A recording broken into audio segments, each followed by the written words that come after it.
WB SLST physical science পরীক্ষার্থীদের জন্য very suggestive question দ্বারা মক টেস্ট 4 নেওয়া হয়েছে। কোশ্চেনের উত্তরগুলি আলোচনা করে দেওয়া আছে, সবারই খুবই প্রয়োজনে লাগবে।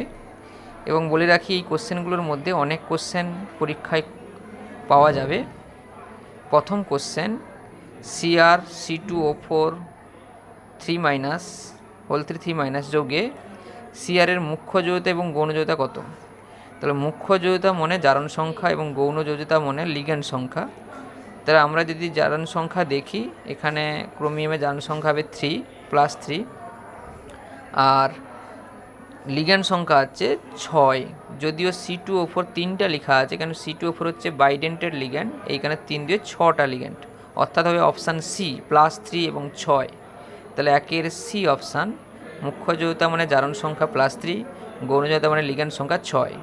দুইয়ের কোশ্চেন, NiCN(4) 2- এবং NiCl(4) 2- আয়ন দুটিতে নিকেলের সংকরণ অবস্থা কী হবে? তা যেহেতু CN শক্তিশালী লিগ্যান্ড, তাহলে 3D8 নিকেল 2+ অবস্থায় যে রয়েছে 3D8, তার 8টা ইলেকট্রনকে যুগ্ম করে দেবে, ফলে ডি কক্ষক একটা ফাঁকা থাকবে, এই কারণে সংকরণ হবে DsP2। আর NiCl(4) 2- Cl হচ্ছে দুর্বল লিগ্যান্ড, সেখানে হবে ডির কোনো কক্ষক ফাঁকা নেই, তাহলে হবে sp3। তাহলে আমি একটু শর্টকাট রুল বলে দিচ্ছি, যদি শক্তিশালী লিগ্যান্ড থাকে তাহলে ডি দিয়ে সংকরণ শুরু হবে, তাহলে যেহেতু 4টা লিগ্যান্ড DsP2 হবে। আর Cl যেহেতু দুর্বল লিগ্যান্ড, তাহলে হবে sp3। আর যদি 6টা লিগ্যান্ড থাকলে তাহলে শক্তিশালী লিগ্যান্ড হলে D2sp3 হবে, আর দুর্বল লিগ্যান্ড থাকলে হবে sp3d2। তাহলে এখানে যেহেতু 4টা লিগ্যান্ড ছিল, তাহলে CN(4) 2- এর ক্ষেত্রে DsP2 হবে, আর NiCl(4) 2- এর ক্ষেত্রে দুর্বল লিগ্যান্ডের ক্ষেত্রে sp3 হবে। তাহলে হবে অপশান ডি। 3-এর কোশ্চেন, প্রদত্ত কোন জটিল যৌগটি সিলভার নাইট্রেট দ্রবণের সঙ্গে বিক্রিয়া করে সাদা অধক্ষেপ দেয় না? তা দেয় না বলতে আমাদের যদি বলেছিলাম যে থার্ড ব্র্যাকেটের ভেতরের অঞ্চল হচ্ছে অআয়নীয় অঞ্চল, ওটা আয়নিত হয় না। বাইরের অঞ্চলটা আয়নীয় অঞ্চল। বাইরে যদি Cl থাকে তাহলে সিলভার নাইট্রেটের সঙ্গে বিক্রিয়া করে সাদা অধক্ষেপ উৎপন্ন হবে।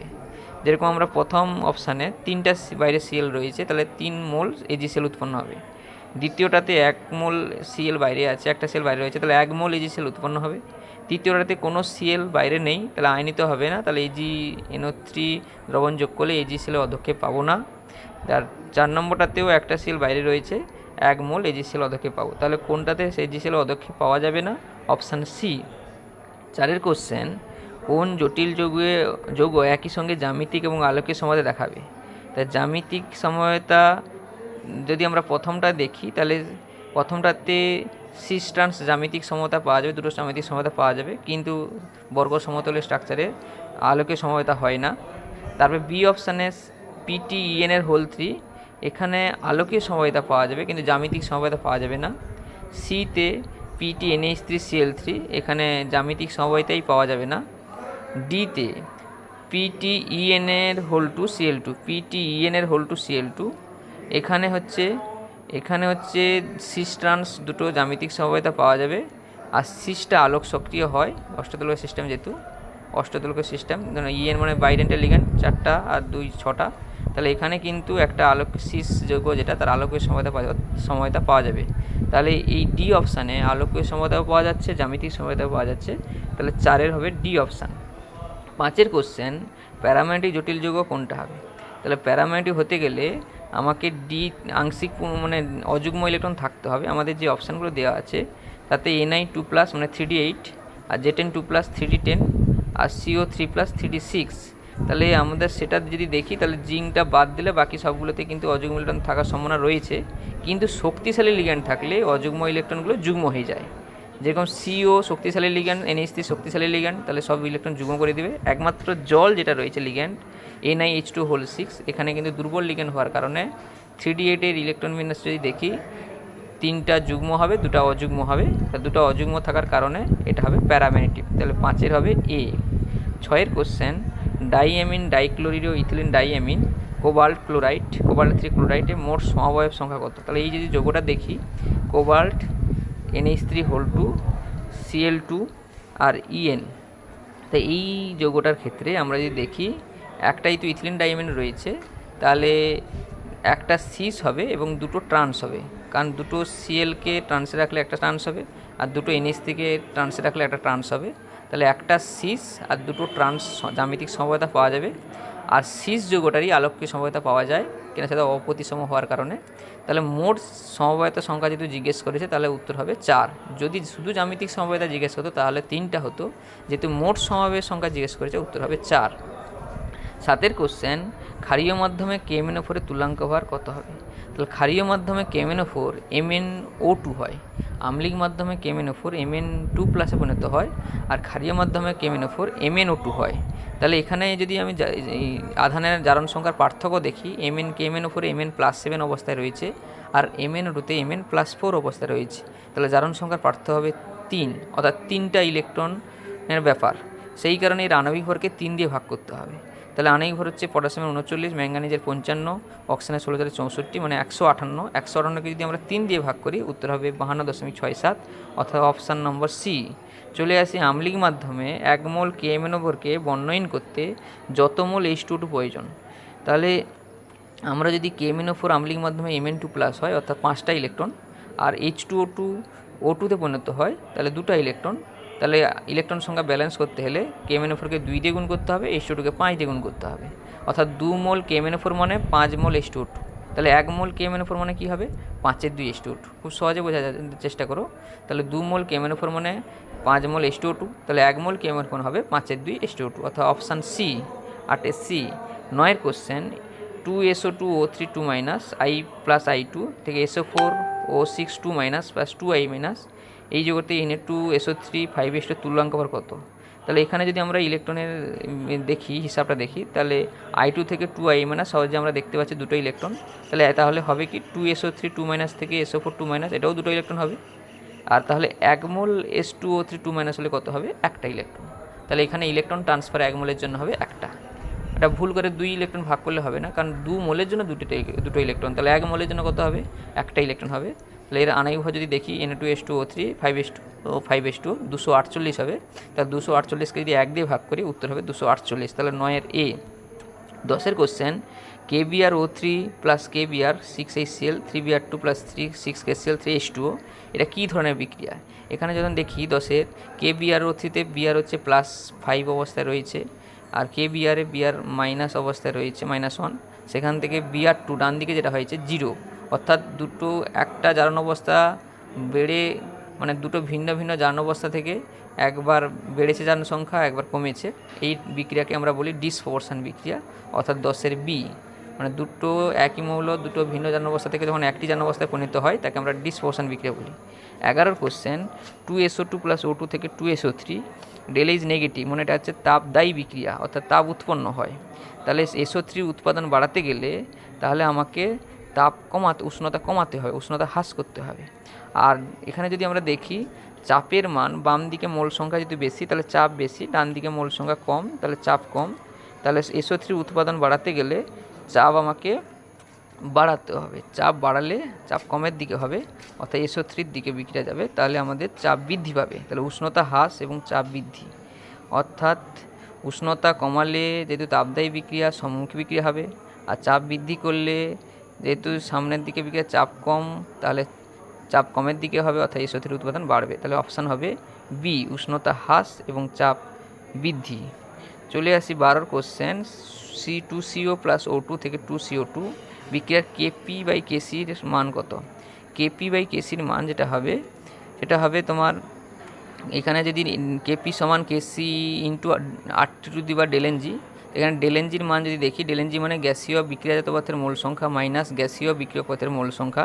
ডান দিকে 2 মোল গ্যাস রয়েছে আর বাম দিকে রয়েছে 3 মোল গ্যাস, তাহলে বিয়োগ করলে হবে -1 ∆Ngর মান। তা RTর উপরে যদি -1 বসাই তাহলে KP/KC সমান হবে RT⁻⁻1। তাহলে 12 হবে এ, RT⁻⁻1। 13 কোশ্চেন, A + 3B থেকে NC বিক্রিয়াটি সাম্যধ্রুবকের একক এনের মান কী হবে? তাহলে এই যদি সাম্যধ্রুবকের ক্ষেত্রে আমাদের এককটা লিখো litre square litre square mole inverse 2, এককটা এখানে কোশ্চেনের মধ্যে নেই, একটু কারেকশান করে নিবে। সাম্যদ্রব্যকের একক হবে লিটার স্কোয়ার মোল ইনভার্স 2। তাহলে লিটার স্কোয়ার যদি মোল ইনভার্স 2 হয়, তাহলে এখানে আমরা দেখতে পাবো আমরা যে সাম্যদ্রব্যকের একক লিখি মোল লিটার ইনভার্স টু দি বা ডেলেনজি, তাহলে এখানে ডেলেনজির মান হচ্ছে -2। যেহেতু লিটার স্কোয়ার মোল ইনভার্স দেওয়া আছে, তাহলে আমাদের ডেলেনজির মান হবে -2। আর আমরা যদি ওই বিক্রিয়ার দিকে তাকাই, তার ডেলেনজি কী করে বের করব? তাহলে সির মোল সংখ্যা n -4 সমান -2, তাহলে n সমান কত হবে? +2। তাহলে এখানে হবে 2, এর মান হবে 2। আবার একবার বলে দিচ্ছি, সাম্যদ্রব্যকের একক লিটার স্কোয়ার মোল ইনভার্স 2, তাহলে এখানে আমরা যে জানি যে সাম্যদ্রব্যকের একক মোল লিটার ইনভার্স টু দি বা ডেলেনজি, তাহলে এখানে ডেলেনজির মান বেরোবে -2। আর আমরা ডেলেনজি যদি আমরা বের করি বিক্রিয়া দেখে, তাহলে n -4 আর n -4 সমান -2, তাহলে n এর মান হবে +2 হবে। 14 কোশ্চেন, N2 + O2 থেকে 2NO এই বিক্রিয়াটি কেপির মান 49 হলে হাফ N2 + হাফ O2 থেকে NO বিক্রিয়া কেপির মান কত হবে? তাহলে বিক্রিয়ার দিকে যদি লক্ষ্য রাখি, বিক্রিয়াটা কী হয়েছে? মোল সংখ্যাগুলো অর্ধেক হয়ে গেছে, অর্থাৎ এখানে কেপির মান হবে বর্গমূল হবে। তাহলে 49-এর বর্গমূল করলে যেটা হবে 7। বলে দিই, যদি 2 গুণ হয় তাহলে স্কোয়ার হবে, আর হাফ হলে বর্গমূল হবে। আর বিক্রিয়া যদি উল্টে দেওয়া হয়, সাম্যদ্রব্যকের মানও উল্টে যাবে, মানে 1/, হয়ে যাবে। এবার চলে আসছি 15 কোশ্চেন, প্রদত্ত কোন সাম্যাবস্থাটি চাপের দ্বারা প্রভাবিত হয় না? তাহলে চাপের দ্বারা প্রভাবিত হয় না মানে বাম দিক এবং ডান দিকে উভয়ের চাপ হচ্ছে সমান। তাহলে আমরা যে বিক্রিয়াগুলো যদি তাকাই, যে প্রথমটাতে বাম দিকের মোল সংখ্যা বেশি, মানে চাপ বেশি ডান দিকের তুলনায়। দ্বিতীয়টাতে দেখি বাম দিকের মোল সংখ্যা এবং ডান দিকের মোল সংখ্যা, বাম দিকের মোল সংখ্যা 4, ডান দিকের মোল সংখ্যা 2, তাহলে বাম দিকের চাপ বেশি। সিটটাতে দেখতে পাচ্ছি বাম দিকের মোল সংখ্যা কম, গ্যাসের মোল সংখ্যা কম, ডান দিকের মোল সংখ্যা বেশি, তাহলে ডান দিকে চাপ বেশি। কিন্তু ডি অপশানে দেখতে পাচ্ছি বাম দিকে একটা গ্যাসের অণু আছে, একটা সলিড রয়েছে, সলিডকে আমরা ধরবো না, তাহলে একটা গ্যাসের অণু, আর ডান দিকেও একটা গ্যাসের অণু, তাহলে হচ্ছে দুদিকেই মোল সংখ্যা সমান, মানে দুদিকেই চাপ সমান। দুদিকে চাপ সমান মানে এটা চাপের দ্বারা প্রভাবিত হবে না, তাহলে হবে 15 হবে ডি অপশান। চলে আসি 16 কোশ্চেন, N2 + 3H2 2NH3 বিক্রিয়া পশ্চাৎমুখী হবে। পশ্চাৎমুখী হতে গেলে যদি বিক্রিয়া কোষেন, মানে কিউসিকে বিক্রিয়া কোষেন বলা হয়, কেসিকে সাম্যদ্রব্য বলা হয়, তাহলে কিউসি যদি বড় হয় কেসির তুলনায়, তাহলে সাম্যাবস্থায় পৌঁছাতে হলে বিপরীত দিকে এসে সাম্যাবস্থায় পৌঁছাতে হবে।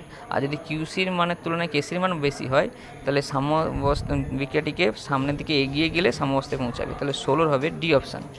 17 কোশ্চেন, একটি প্রথমক্রম বিক্রিয়ার 75% সম্পূর্ণ হতে 32 মিনিট সময় লাগে, তাহলে 50% সম্পূর্ণ হতে কত সময় লাগবে? তাহলে আমরা যদি প্রথমক্রম বিক্রিয়ার সমীকরণ দেখি, তাই টি সমান বা কে সমান 2.303/t log a/a-x। তাহলে এখানে 75% এক্সের জায়গায় যদি 75% বসাই, তাহলে 100/25, মানে 25কে 100কে 25 দিয়ে ভাগ করলে 4, মানে log 4 মানে 2 log 2। এখানে সরল করলে মান আসবে। এবার 50% সম্পূর্ণ হয় মানে অর্ধায়ুকাল, তাহলে অর্ধায়ুকালের সমীকরণ যদি আমরা বসে দিই, টি হাফ সমান 0.693/k, তাহলে এখানে যেটা মান আসবে ক্যালকুলেশন করলে 16 মিনিট, তাহলে 17 হবে 16 মিনিট। মানে প্রথমক্রম বিক্রিয়া যে দুটো সমীকরণ, কে সমান 2.303/t log a/a-x এবং অর্ধায়ুকালের সমীকরণ টি হাফ সমান 0.693/k। চলে আসে 18 কোশ্চেন, 2a + b থেকে c + d এই বিক্রিয়ার b এর গাঢ়ত্ব স্থির রেখে এর গাঢ়ত্ব 3 গুণ করলে বিক্রিয়া হার কত হবে? তাহলে এখানে যদি বিক্রিয়া হারের রাশিমালা দেখি, তাহলে এর মাথায় স্কোয়ার হবে r সমান k × a² × b। তাহলে যেহেতু এর গাঢ়ত্ব 3 গুণ করা হচ্ছে, মানে 3a করা হচ্ছে, তাহলে 3 স্কোয়ার মনে হবে 9 গুণ, অর্থাৎ বিক্রিয়া হার হবে পূর্বের তুলনায় 9 গুণ। 19 কোশ্চেন, 2N2O5 থেকে 2NO2 + হাফ O2 এই বিক্রিয়ায় NO2 এর অন্তহিত হওয়ার হার, মানে কমে যাওয়ার হার দেওয়া আছে, আর NO2 উৎপন্ন হওয়ার হার কত হবে এবং বিক্রিয়া হার কত হবে? NO2 উৎপন্ন হওয়ার হার এবং বিক্রিয়া হার কত হবে? তাহলে NO2 আমরা যদি বিক্রিয়ার দিকে তাকাই, যে R সমান ΔN2O5/ΔT সমান হাফ ΔNO2/ΔT সমান 2O2 ΔO2/ΔT, মানে অর্থাৎ আমরা যদি অন্তর্নিহিত হার বলি তাহলে মোল সংখ্যা থাকবে না, আর যদি বিক্রিয়া হার বলি সামনে মোল সংখ্যাগুলো বাই হয়ে থাকবে, যে মোল সংখ্যাগুলো ছিল সেগুলো বাই হয়ে থাকবে। তাহলে যেহেতু আমাকে N2O5 অন্তর্হিত হওয়ার হার মান দেওয়া আছে, মানে ΔN2O5/ΔT মান দেওয়া আছে, তাহলে NO2 উৎপন্ন হওয়ার কত হবে? তাহলে NO2 যখন হবে, এই যে মোল সংখ্যা হাফ ছিল ওটা 2 গুণ হয়ে যাবে, তাই 2 গুণ হলে যেটা হবে 2 × 6.25 এর সঙ্গে যদি 10⁻³ এর সঙ্গে 2 গুণ করি, তাহলে মান আসবে 1.25 × 10⁻²। আর যেহেতু বিক্রিয়া হার জিজ্ঞেস করি, তাহলে বিক্রিয়া হার মানে এখানেই একই হবে, মানে যেটা আগে ছিল 6.25 × 10⁻³ তাহলে উত্তরটা যেটা হবে 1 পরে প্রথম অপশান 1.25 × 10⁻² এবং 6.25 × 10⁻³। বিক্রিয়া হার আবার বলে দিচ্ছি, বিক্রিয়া হার মানে মোল সংখ্যা সহ থাকবে, আর অন্তর্নিহিত বা উৎপন্ন হওয়ার হার থাকবে মানে মোল সংখ্যা থাকবে না। তাই সেটার সরল করলে আমরা যেটা মান পাবো ওইটা। চলে আসি 20 কোশ্চেন। একটি বিক্রিয়া হার ধ্রুবকের মান 1.5 × 10⁻³ সেকেন্ড ইনভার্স হলে বিক্রিয়া ক্রম কত? তা সেকেন্ড ইনভার্স মানে মোল 1 - n কেটে গেছে, লিটার n - n কেটে গেছে, কী করে কাটলো? যদি n এর মান 1 হয় কেটে যাবে, তাহলে নিশ্চয়ই বিক্রিয়া ক্রম হচ্ছে প্রথম ক্রম, অর্থাৎ এই অপশান। 21 কোশ্চেন, A+B থেকে C এই বিক্রিয়ার B এর গাঢ়ত্ব দ্বিগুণ করলে বিক্রিয়া হার 1/4 গুণ হয়, আর এর গাঢ়ত্ব দ্বিগুণ করলে বিক্রিয়া হার দ্বিগুণ হয়। তাহলে আমরা যদি রাশিমালা ধরে নিই যে R সমান K × A⁴ আর B⁴ x আর y হচ্ছে এর বিক্রিয়াক্রম সাপেক্ষে বিক্রিয়াক্রম আর B সাপেক্ষে বিক্রিয়াক্রম ওয়াইটা। তাহলে XY এর মান বার করতে গেলে আমাকে ওই দুটো সমীকরণ বানিয়ে নিতে হবে। একটা হচ্ছে R/4 সমান হবে R/4 সমান হবে তো তোমার B2y আর A⁴x, আর 3 নম্বর সমীকরণ যেটা হবে 2R সমান হবে 2A⁴x আর B⁴y। এই 2 নম্বর এবং 2 নম্বরকে 1 নম্বর দিয়ে এবং 3 নম্বরকে 1 নম্বর দিয়ে ভাগ করলে x এবং y এর মান পেয়ে যাব। দেখা যাবে x এর মান পাবো 1 আর y এর মান পাবো -2, অর্থাৎ ভাগ করলে এটা তার বিক্রিয়া হারের সমীকরণ যেটা হবে R সমান K × A⁴1 B⁴ আবার বলে দিচ্ছি, এই রকম অঙ্কগুলো থাকার সময় রয়েছে, তাহলে আমাকে ধরে নিতে হবে বিক্রিয়া হার R সমান K × A⁴x B⁴y। তাহলে x হচ্ছে এর সাপেক্ষে ক্রম আর y হচ্ছে b সাপেক্ষে ক্রম। এইটা বের করতে গেলে যে মানগুলো আর এর সাপেক্ষে দেওয়া আছে সেই সমীকরণ বানিয়ে নিয়ে একটা সমীকরণকে আরেকটা সমীকরণে ভাগ করলে x এবং y এর মান পেয়ে যাব, যেটা পাবো x এর মান 1 আর y এর মান হচ্ছে -2। তাহলে হবে R সমান K × A⁴1 B⁴ - 22 কোশ্চেন, প্রথম ক্রম বিক্রিয়ার ক্ষেত্রে কোন লেখকটি সঠিক নয়? প্রথমটা হচ্ছে সঠিক, কেন? প্রথমটা অর্ধ জীবনকালে যে হয় গাঢ়ত্বের উপর নির্ভর করে না, তাহলে সমান্তরাল সরলরেখা ঠিক হয়েছে। তারপরে বিক্রিয়কের মোলার গাঢ়ত্ব বাই সময়, তাহলে যত সময় বাড়বে বিক্রিয়কের মোলার গাঢ়ত্ব কমবে, তাহলে এটাও ঠিক আছে। log A0/A/t, টির মান যত বাড়বে log A0 এর মানও বাড়বে, কারণ আমরা যে সমীকরণ যদি তাকাই এখানে বাড়বে, কারণ log A0/A সমান কে মানে 2.03/kt, এখানে যদি হয় তাহলে টি বাড়লে এটা বাড়বে, তাহলে ঠিক আছে। ডি অপশানটা ভুল, কারণ টি হাফটা গাঢ়ত্বের সঙ্গে সমান্তরাল সরলরেখা হবে, কিন্তু এটা কমে যাচ্ছে, তাহলে 22 ডি। 23 কোশ্চেন, H2+Br2 থেকে 2HBr, এখানে R সমান K × H2 B⁴1/2। তাহলে এর যদি আমরা দেখি কোনটা সত্য, তাহলে এখানে যদি আমরা ক্রম আর আণবিকতা দিয়ে অপশানগুলো দেওয়া আছে, তাহলে আমি যদি ক্রম দেখি তাহলে বিক্রিয়া ক্রম হবে H2 মাথায় 1 রয়েছে, Br2 মাথায় 1/2 রয়েছে, তাহলে 1 + 1/2 যোগ করলে 3/2 হবে বিক্রিয়ার ক্রম। আর আণবিকতা কত হবে? এই বিক্রিয়ার মোল সংখ্যা যদি দেখি, একটা H2 এবং একটা Br2, মানে আণবিকতা হবে 2। তাহলে এখানে যে অপশানগুলো দেওয়া আছে বিক্রিয়া দ্বিতীয় ক্রমে, তাহলে এটা হচ্ছে ভুল, দ্বিতীয় মানে 3/2 ক্রমে হবে। বিক্রিয়াটি আণবিকতা 3/2 হবে, এটাও ভুল, বিক্রিয়াটি 2 হবে। বিক্রিয়াটি একাধিক ধাপে সংগঠিত হয়, এটা সঠিক। আর বিক্রিয়াটি ক্রম হাফ তো হবে না। আর এটাই সিটা সঠিক কেন? কারণ বিক্রিয়াটি যদি একাধিকভাবে সংগঠিত হয় বলে এখানে এই বিক্রিয়ার যে তাত্ত্বিক যে বিক্রিয়া হার এবং পরীক্ষালব্ধ বিক্রিয়া হার দুটো আলাদা হয়েছে। কারণ একাধিকভাবে সংগঠিত হলে যে ধাপটা ধীর গতি সম্পন্ন ধাপ হয় সেটার সাপেক্ষেই আমরা বিক্রিয়া হার নির্ণয় করি, সেই কারণে এরকম হার এসছে R সমান K × H2⁴1 B⁴1/2। তাহলে ওটা হবে অপশান সিটা সঠিক। 24 কোশ্চেন, প্রাকৃতিক রবার কি? প্রাকৃতিক রবার হলো সিস পলি আইসোপিন, মানে প্রাকৃতিক রবার হচ্ছে আইসোপিন রবার। আর পলিথিন তৈরি করতে গেলে কী অনুঘটক ব্যবহার করা হয়? পলিথিন তৈরি করতে আমরা ব্যবহার করি জিগলানাটা অনুঘটক, অবশ্যই জিগলানাটা অনুঘটক প্রথম অপশানটাই সঠিক হবে। 26 কোশ্চেন, কোনটি থার্মোসেটিং পলিমার? থার্মোসেটিং পলিমার হতে গেলে যারা ভিন্ন ভিন্ন মনোমার দিয়ে গঠিত হয় যে পলিমার, সেটাই হচ্ছে থার্মোসেটিং হয়। আর যারা একই মনোমার দিয়ে গঠিত হয় তারা থার্মোপ্লাস্টিক পলিমার হয়। তাহলে থার্মোসেটিং হবে এখানে যে পলিথিন, নিওপ্রিন এবং পিভিসি দুটো একই মনোমার নিয়ে গঠিত, তাহলে এগুলো থার্মোসেটিং হবে না। তাহলে ব্যাকেলাইটটা ফেনল এবং ফর্মালাইট মনোমার দিয়ে তৈরি, এইখানে ব্যাকেলাইটটা হচ্ছে থার্মোসেটিং পলিমার। 27 কোশ্চেন, কোনটি পলিএস্টার? পলিএস্টার হলে এস্টার বন্ধন থাকতে হবে, তাহলে আমরা টেরিলিন যেটা বলছি টেরিলিনের মধ্যে পলিএস্টার বন্ধন থাকে, কারণ টেরিলিন তৈরি হয় টেরিথ্যালিক অ্যাসিড এবং ইথিলিন গ্লাইকল দিয়ে, অ্যাসিড আর অ্যালকোহল মিলে এস্টার তৈরি হয়। তাহলে 27 28 কোশ্চেন, কোন অ্যাসিডটি অম্লবৃষ্টির একটি উপাদান নয়? তো অম্লবৃষ্টিতে H2SO4 থাকে, HCl থাকে, H3 থাকে, সালফ্রিক অ্যাসিড থাকে, কিন্তু অ্যাসিটিক অ্যাসিড থাকে না, তাহলে ডি অপশানটা হবে না, CH3COOH। 29 কোশ্চেন, হু নির্দেশিকা অনুযায়ী পানীয় জলে আর্সেনিকের নিরাপদ মাত্রা কত? পানীয় জলে আর্সেনিক থাকে, আর্সেনিকের মান বেশি হয়ে গেলে আমাদের ব্ল্যাক ফুট ডিজিজ হয়, তাহলে তার নিরাপদ মাত্রা আছে 0.01 মিলিগ্রাম পার লিটার, তাহলে এই অপশান। চলে আসি 29 কোশ্চেন, গৃহীত CO শরীরের কোন অংশটিকে সবচেয়ে বেশি ক্ষতি করে? আমাদের CO হচ্ছে কার্বন অক্সাইড, খুবই ক্ষতিকারক। এটা রক্তের হিমোগ্লোবিনের সঙ্গে যুক্ত হয়ে কার্বক্সি হিমোগ্লোবিন গঠন করে, ফলে অক্সিজেনের অভাবে মানুষের মৃত্যু হয়, অর্থাৎ রক্তকে ক্ষতি করে সবচেয়ে। তাহলে 30 C, এখানেই আমাদের 30টা গুরুত্বপূর্ণ very very suggestive question answer আলোচনা করে দেওয়া হলো। এদের মধ্যে অনেক কোশ্চেন কমন পাওয়া যাবে আশা করি। সবাইকে ধন্যবাদ ভিডিওটি দেখার জন্য।